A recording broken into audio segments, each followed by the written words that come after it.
Before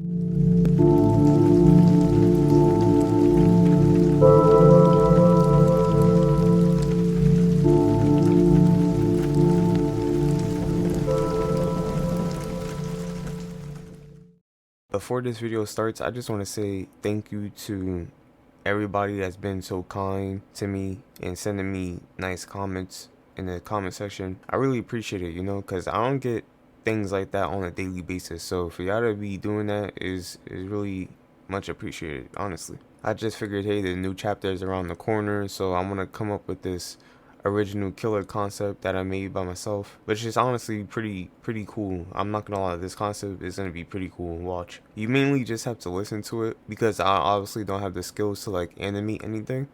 I mean, I wish I did, but I don't. But it's still a cool concept nonetheless. I actually have other concepts from my past videos that I think I should check out for sure, because they are pretty good, especially the director and the pride one. Those two are my main favorites, but they're all still pretty cool in general. You should definitely come check them out. But anyways, I'm talking too much. This concept is gonna be lit. I hope y'all enjoy it. Thank you.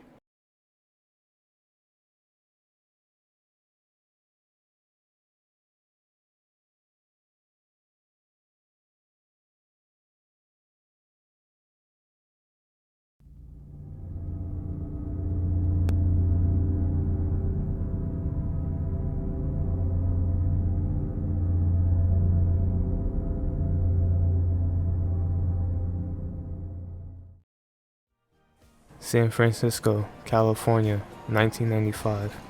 I have been living here all my life since birth. This city never gets old.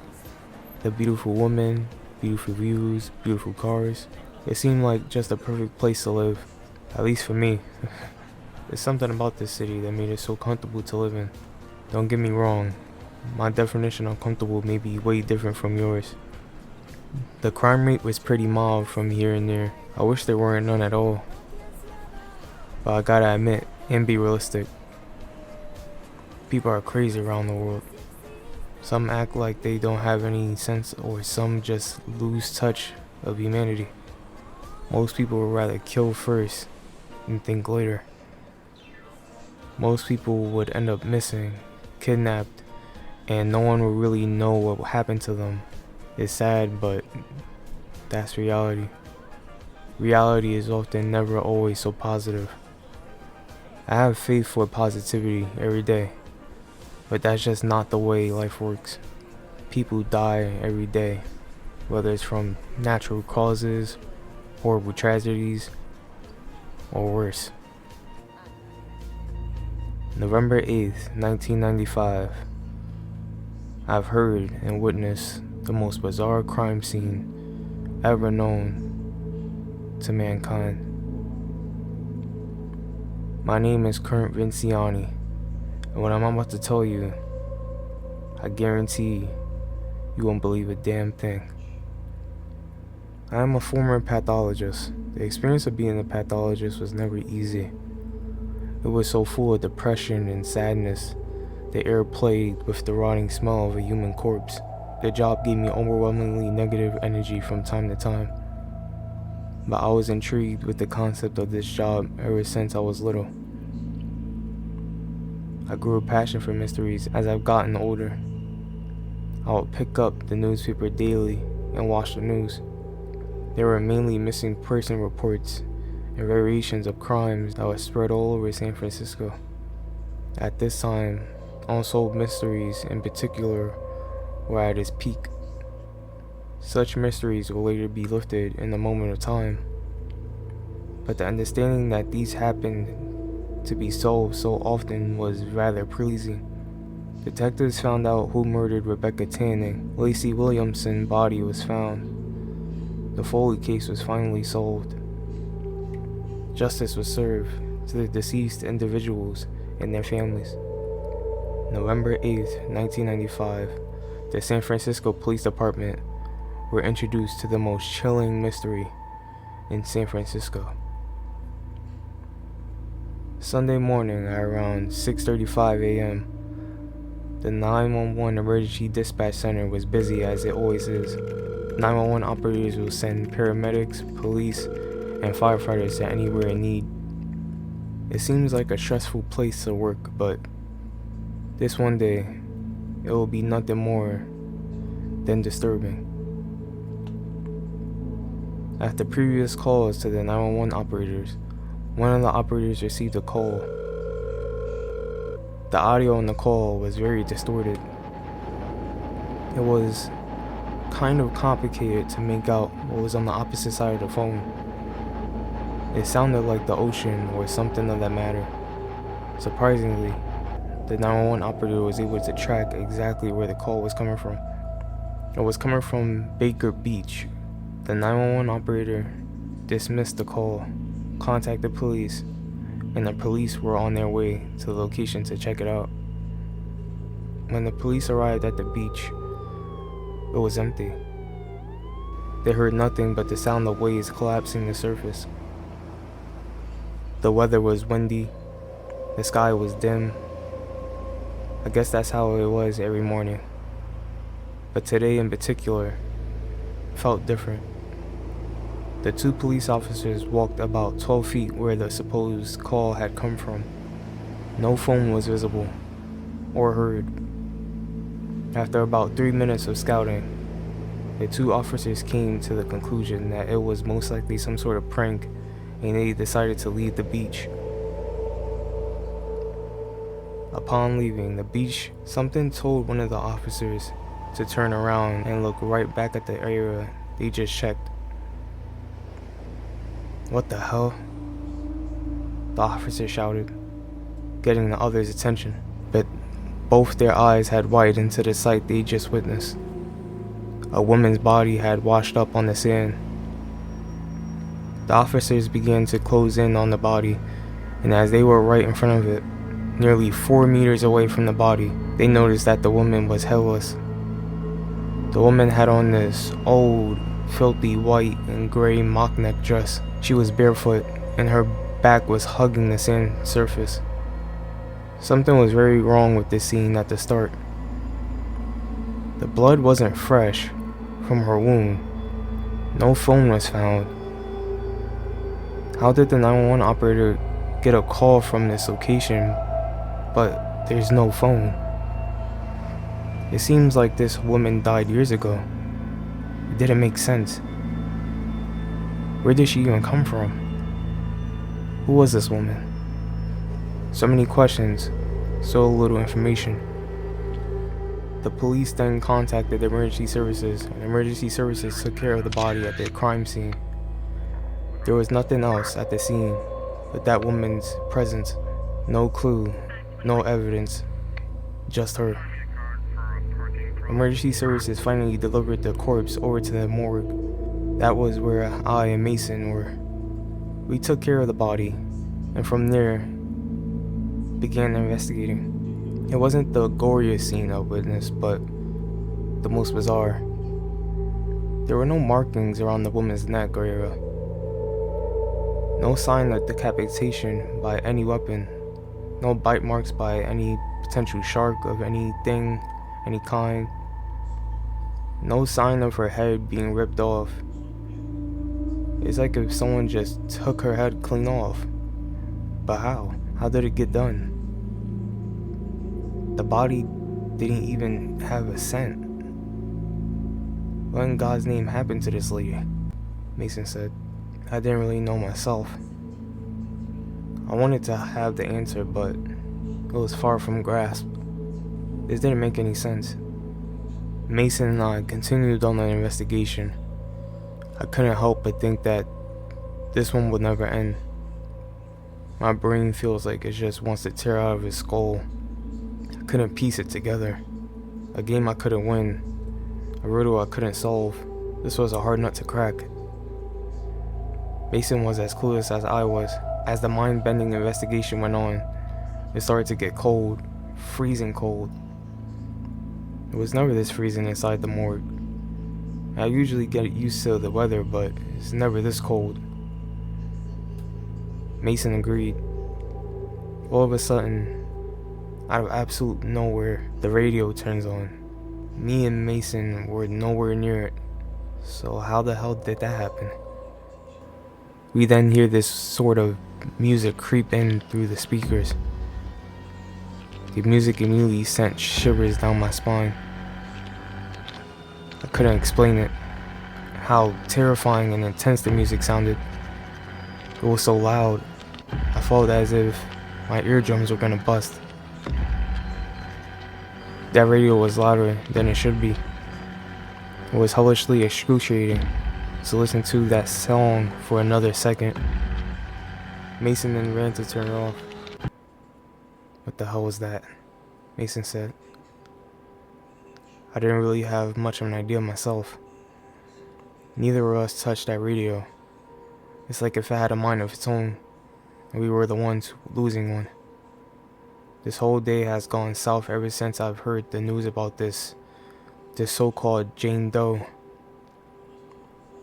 A part of me wanted this night to end. Another part wanted the answers to everything that's going on.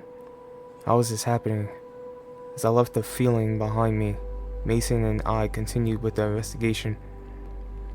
We still couldn't find out who this woman was or really what happened to her.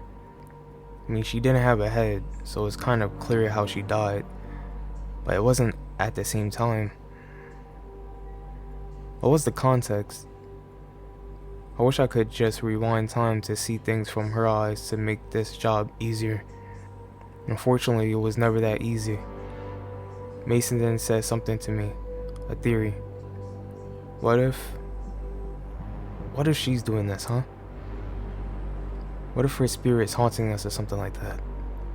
Mason said. I never saw Mason so shaken up by this, but perhaps he was right. What if this was her doing? It was the craziest idea to think of during the experience. Mason and I, during the investigation, began to remove the dress off the body. The body was a bit filthy with dirt. It was mainly signs of minor scratches around the chest, the arms, the legs. There wasn't really anything interesting in the front of the body. It got a whole lot of interesting once we turned it over.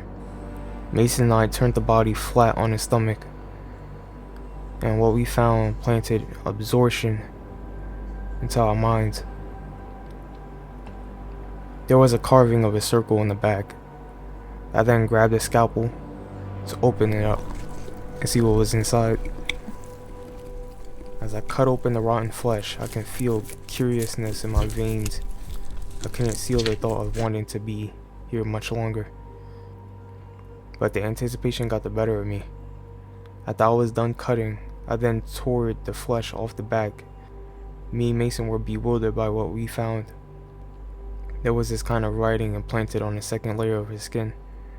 It wasn't English, it wasn't Spanish, it wasn't Chinese, it wasn't Russian. What the hell was it? Seems like writing I've seen before. It was on the tip of my tongue, but I couldn't let it out. Then it came to me.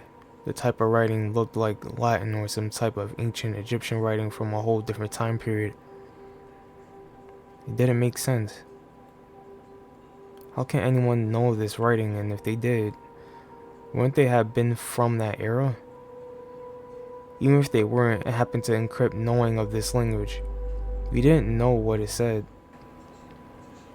That song began to creep through the speakers of the radio again.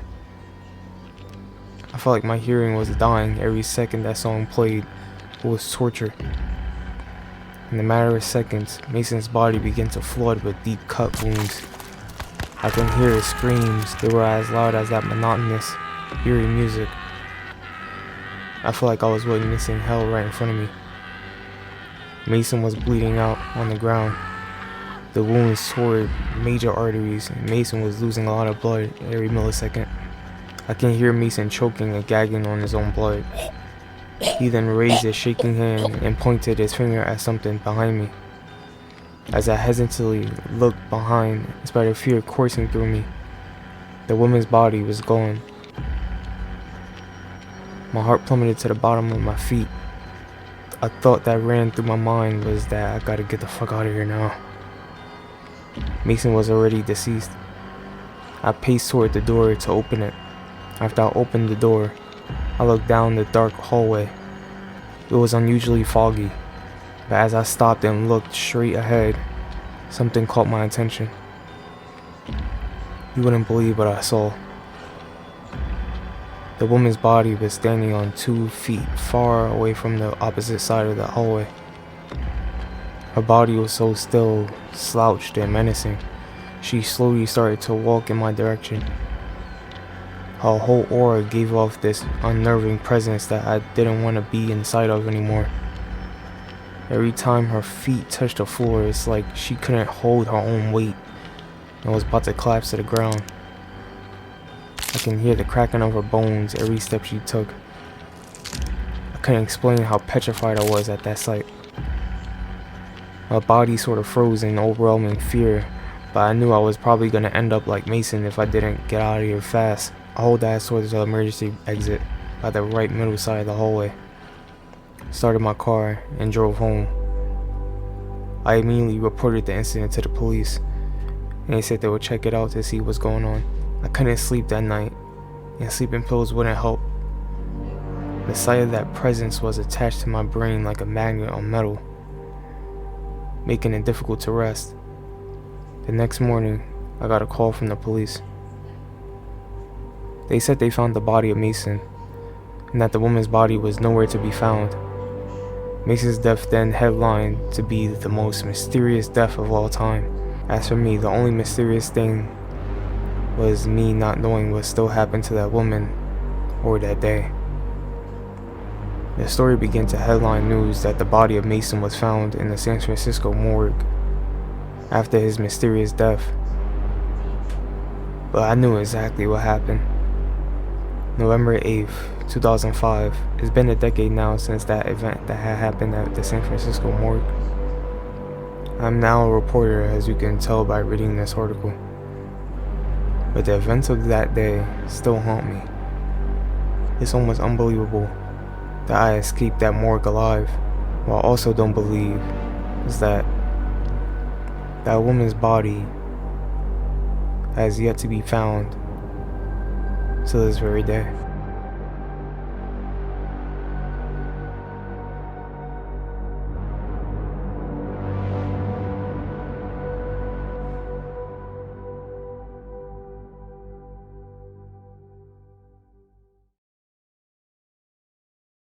Killer name: the Jane Doe. Killer description: a dramatic killer able to punish and instill fear into survivors with a power denuded manifestation. Her personal perks: Hex Unsolved Mystery, Hex Dry Bones, and Hex Trauma gives her a better advantage during the start of the trial to finish, making it difficult for survivors to avoid her. Killer power: denuded manifestation.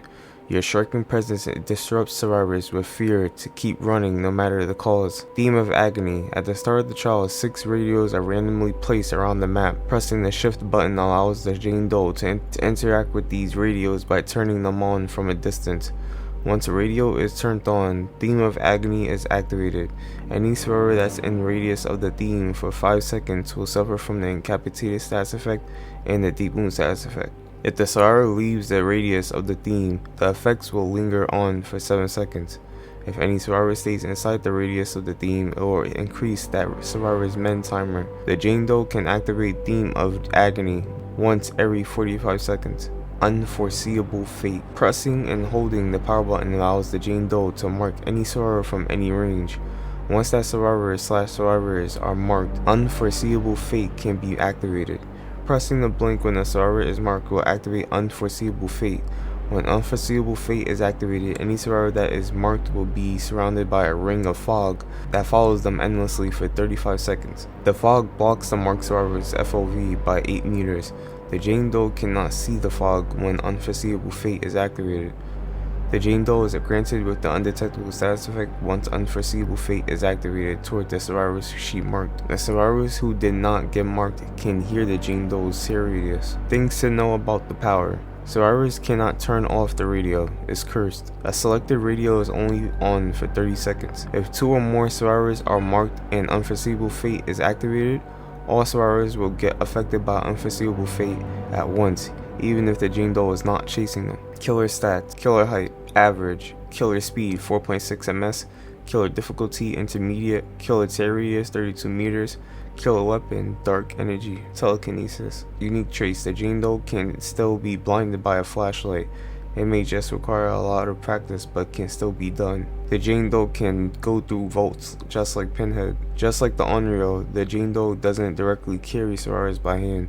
Perks, Hex Unsolved Mystery. Once a generator reaches 80%, 75%, or 70% of progression, the entity opens up a portal nearby your current position. Entering the portal will place you near that almost completed generator. Hex Dry Bones. At the start of the trial, all generators are blocked by the entity until a survivor is put into the dying state. When the survivor is put into the dying state, and the Hex Totem has not been cleansed, it will linger for 6, 7, and 8 seconds.